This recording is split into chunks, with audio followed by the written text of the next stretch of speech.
Good morning, everybody, and welcome to another episode of the Dong Report, where I give out my favorite MLB home run picks of the day.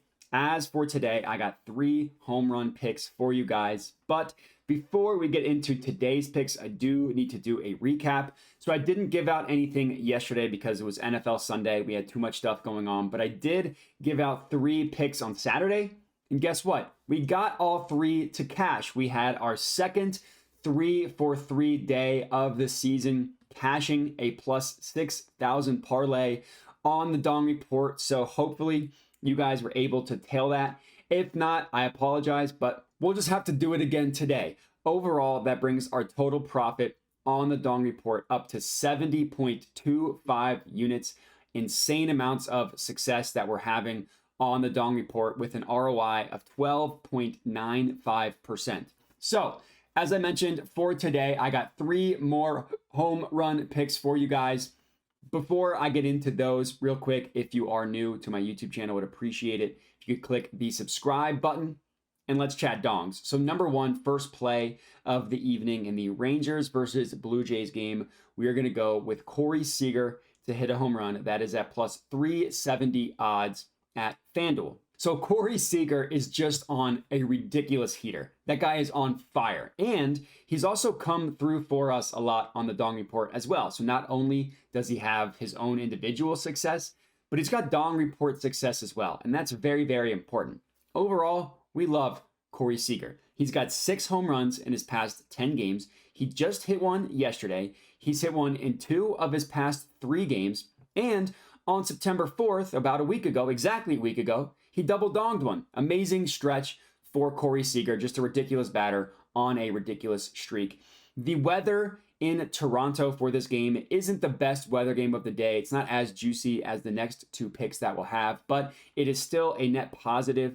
4 home runs to be hit, so that part's good. In terms of the pitching matchup, Chris Bassett is pitching for the Blue Jays. He's a fine pitcher. He's having a fine year, but this is an example where the batter has an extreme advantage against the pitcher. This is according to Ballpark Pal, which takes into account the types of pitches that the pitcher likes to throw, that he throws well, and the types of pitches that the batter hits. That's what goes into that. Speaking of Corey Seager, on the entire year, massive sample size, the entire season, he's got an ISO rate of 31.6%.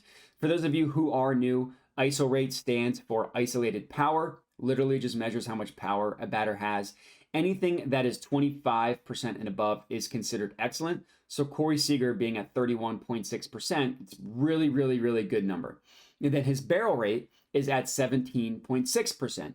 Again, barrel rate measures how well you hit the barrel of the bat when you make contact. So swings and misses don't count, but when you actually make contact with the ball, how often do you hit the barrel of the bat?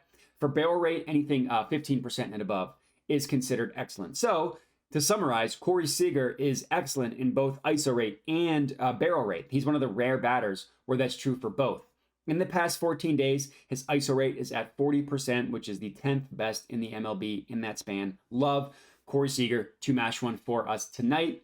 Next up in the Braves versus Phillies game, we are going to go with Matt Olson to hit a home run. That is at plus 255 odds at FanDuel. So Matt Olson had that stretch in August where he went like 3 weeks without hitting a home run. It was crazy for someone that as good as him went so long without hitting a home run. But he's firmly, squarely, positively out of that cold streak. And he's actually in another hot streak. He's in a ridiculous streak recently. He's got 5 home runs in his last 7 games.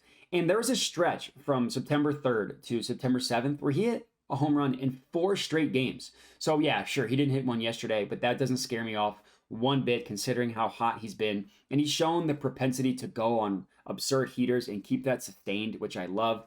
The weather in Philly today, incredibly juicy. 4 home runs to be hit. One of the best, if not the best weather games of the day. And the Phillies pitcher is Taijuan Walker, who gives up a lot of contact, gives up a lot of power. And this is another example where it's an extreme advantage in favor of the batter, again, according to Ballpark Pal.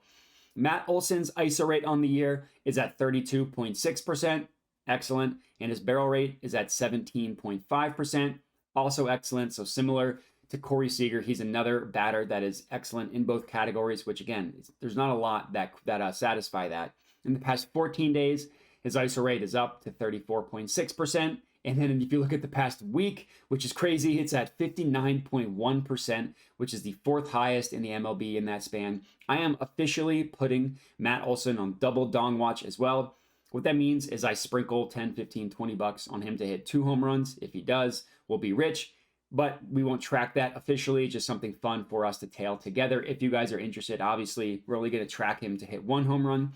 And then the last pick of the evening in the Padres versus Dodgers game, we're going to go with Fernando Tatis to hit a home run at plus 320 odds, also at FanDuel. Now, this admittedly isn't the best year for Fernando Tatis. The other two batters are having incredible years. They're also hot recently.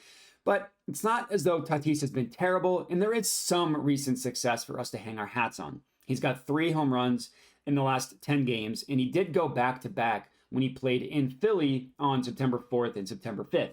Now, the reason why the in Philly part is important and the reason why I like him tonight is because the weather in LA is incredible. Really, really good weather game. 4 home runs to be hit, just like it was in Philly when he hit a home run in back-to-back games. The Dodgers are pitching Gavin Stone. Earlier in the year, he was more of an opener, but recently he did just go 6 innings, so that could not be the case for tonight. Regardless, unsurprisingly, the third pick of this evening also is an extreme advantage in favor of the batter. I try to find dong picks where that is the case. This season, his stats don't look great if you look at the entire year, but in the past 2 weeks, also against right-handed pitching, which is what he'll be facing tonight, his ISO rate is at least a respectable 23.7%, which is in the great category. Anything 20% and above is considered great. And his barrel rate is about 11% as well, which is also great. So not as good as the other two, but I still do like for him to hit one tonight. Let's hope he cashes one, rounding out our 3 picks of the evening. I do have one honorable mention. It's going to be Mitch Garver. For honorable mentions, they don't get tracked, win or lose, but some people have asked me to add players that I didn't officially go with, but I still like. So Mitch Garver, honorable mention. But for the 3 official picks, I put 1 unit on all of them individually. I put about $5 on a parlay of all 3. If one hits a home run, we will at least be profitable. If all 3 hit a home run, we'll be rich. Let's hope for that. So thank you guys for watching. Make sure to subscribe if you haven't already, and have a good one.